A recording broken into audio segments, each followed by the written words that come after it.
ఉదయకాల ప్రార్థన. సర్వోన్నతుడా, సకల సృష్టి కారణభూతుడా, మీకు స్తోత్రాలయా, స్తుతులు చెల్లిస్తున్నాం ప్రభువా.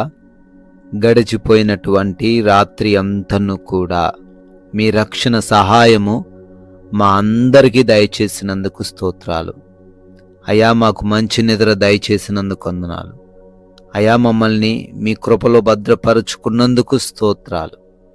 ఈ ఉదయకాలాన్ని చూడాలని అనేకులు అనుకున్నప్పటికీ వారికి లేని ధన్యత, భాగ్యము మాలో ఉన్న ప్రతి ఒక్కరికి మీరు దయచేసి సజీవులుగా ఈ ఉదయాన మమ్మల్ని నిలవబెట్టుకున్న విధానాన్ని బట్టి మీకే స్తుతి, స్తోత్రాలు, మహిమ, ఘనత, ప్రభావాలు చెల్లిస్తున్నాం ప్రభువా. Yes lord.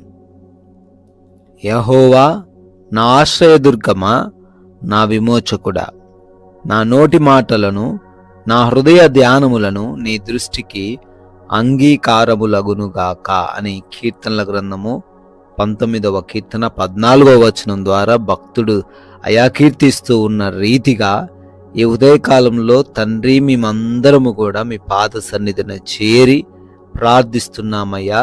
ఈ రోజున మా నోటి నుంచి వచ్చు మాటలు, మా హృదయంలోని ఆలోచన చేస్తున్న ఆ ధ్యానములు మీ దృష్టికి అంగీకారంగా ఉండడానికి మాకు సహాయము దయచేయండి తండ్రి.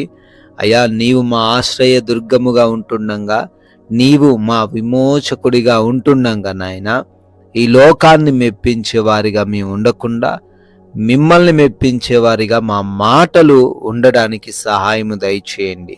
మా హృదయములోని తలంపులు సహితం మీరు ఎరిగి ఉన్నారు తండ్రి.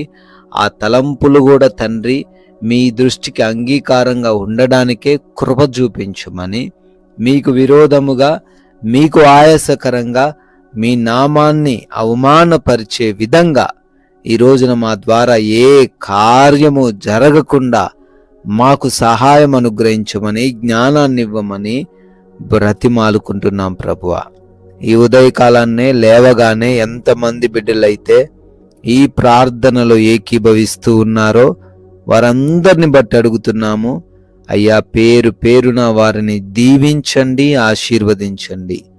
వారు ఉదయాన ఏ సమస్యతో, ఏ బలహీనతతో, ఎటువంటి ఆలోచనతో మీ చెంతకొచ్చారో నాయనా, అయ్యా వాటన్నిటి విషయాల్లో బిడ్డలకు మీ కృపను కుమ్మరించండి తండ్రి. చేస్తున్న ఉద్యోగాలు, వ్యాపారాలు, పరిచర్యలు, చేతి పనులు అన్ని విషయాల్లోనూ దీవించండి, ఆశీర్వదించండి ప్రభువా. అయా ప్రతి విషయంలో మీరే తోడై ఉండి నడిపించండి తండ్రి. ఆగిపోకుండా ముందు